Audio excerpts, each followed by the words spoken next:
thick surface rather than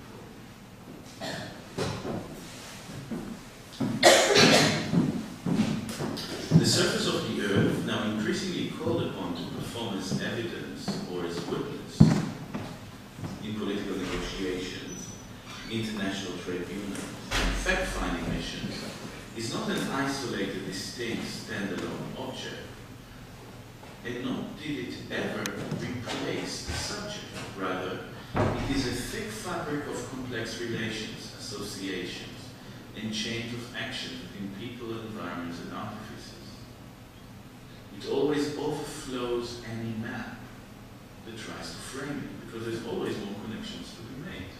And every cartographer will tell you the frustration with drawing the map is not what's in the map, it's the border, the edge of the map that cuts the political and geographical relations within it from those that lie beyond it. This is really the cartographical frame. In this sense, and I will show you now an image that you saw before, architecture is both a sensor and an agent. It's two things, a sensor and an agent.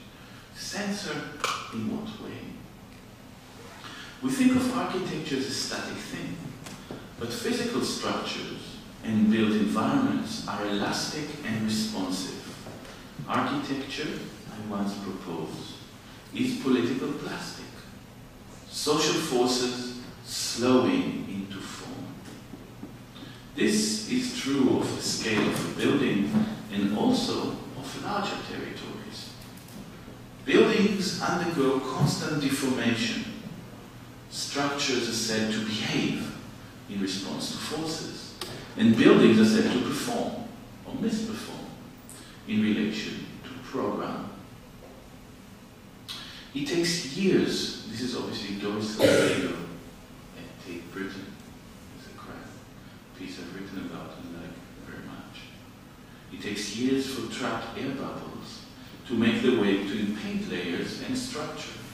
The path and rate of their crawl depends on larger environmental conditions and their constant fluctuations.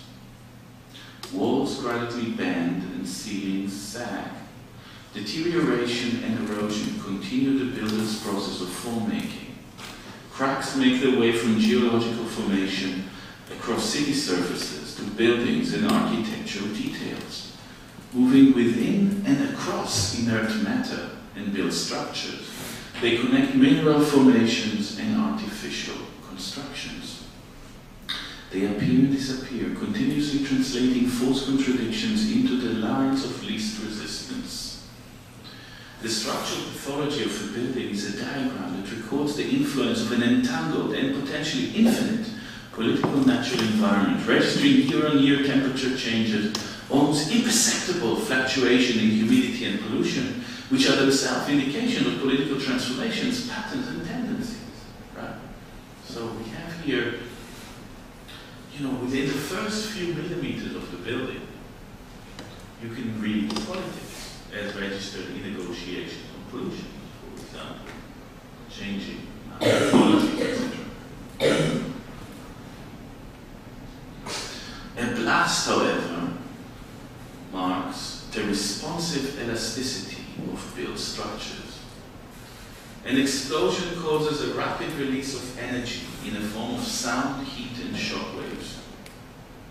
The shock waves travel across the structure, increasing pressure on the walls and floor slabs. External walls bend inward, reaching the point of no return and snap, initiating progressive collapse. Floors pancake onto each other. Air is sucked to fill the volume, carrying flying glass, steel, and stone. In today's war, people die when bits of their home flying at them at high speed. Later, when these fragments settle across larger area, the way in which they do might be interpreted as evidence.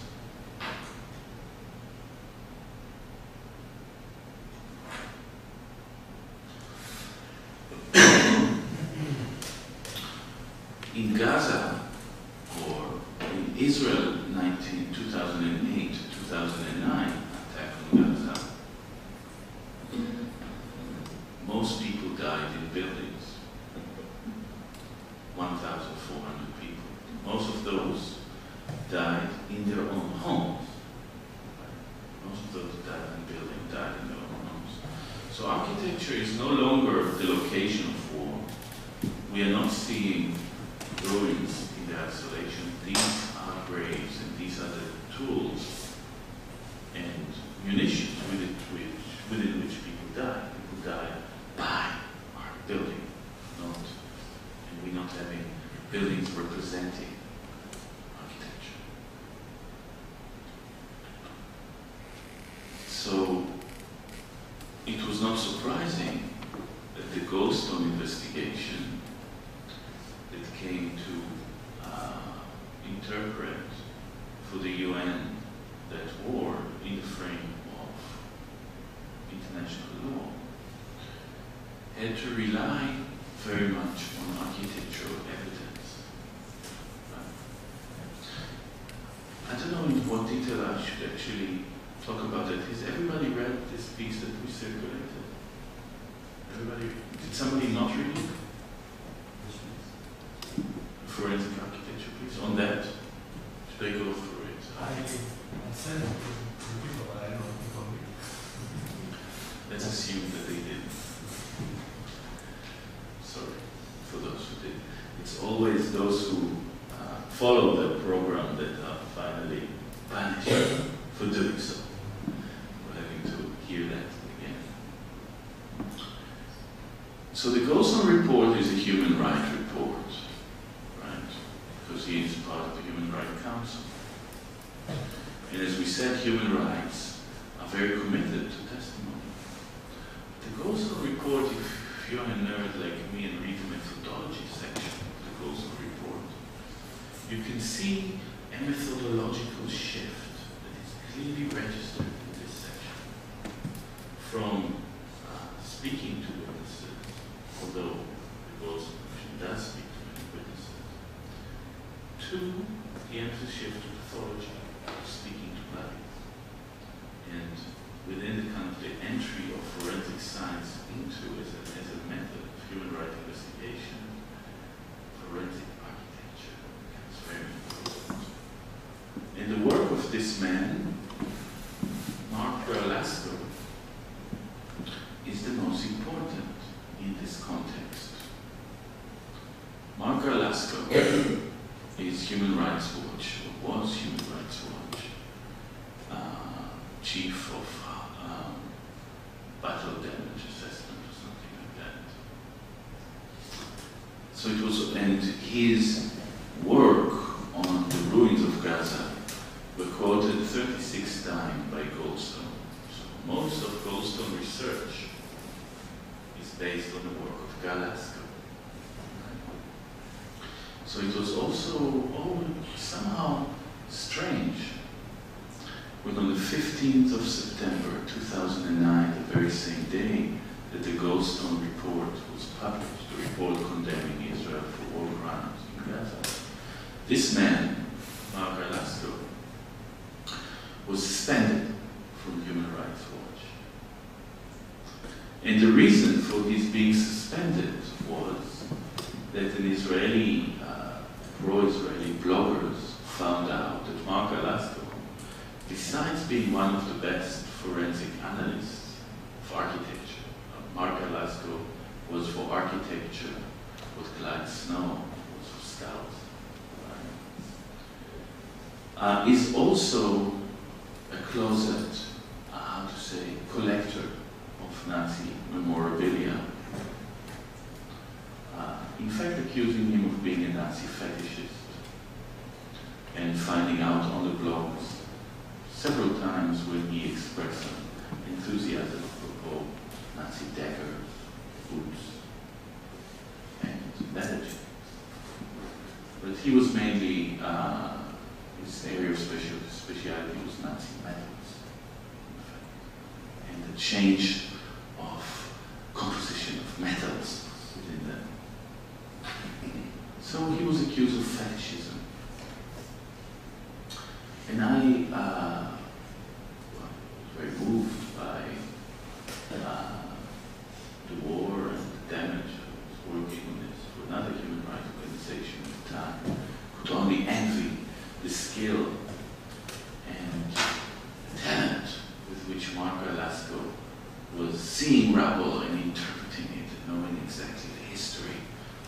intermediate archaeology that was created.